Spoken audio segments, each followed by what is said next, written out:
What would have been the consequences if these tariff adjustments had not been brought to bear? We saw the requests that had been put forward by the ECG, by the Ghana Water Company Limited. 334% is what the Ghana Water Company wanted.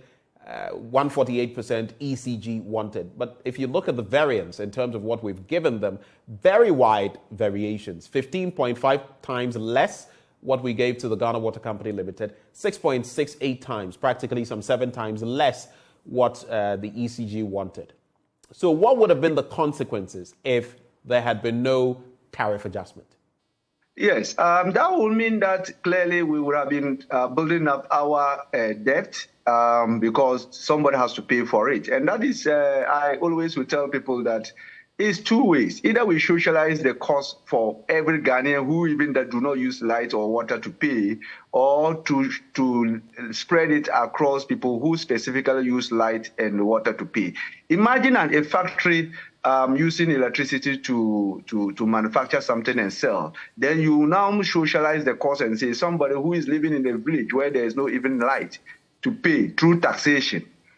We have to know that ECG and Ghana Water, NETCO, and GRICO, most of the VRA, which is also government-owned, are government of Ghana property, Ghanaians' property.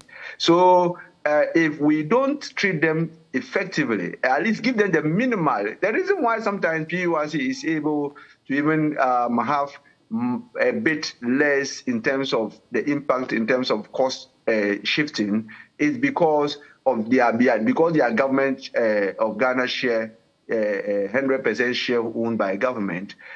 Sometimes the government, looking at the economic indicators, can say, "Let me give away maybe my returns." A private man will not say, "I'll give out my returns." Let's take the IPPs. Most of the cost buildup comes from the independent power producers, because for them, they have invested and they need to take their returns. So irrespective of the economic indicators, they will invoice you at the price that they are expected to invoice you. But with ECG, Ghana Water, NETCO, GRICO, sometimes the regulator has to look at, and sometimes we go beyond their management and their board to talk to even the shareholder through a position paper to let them know the implications if we are going to shift all the costs to the Ghanaian to pay.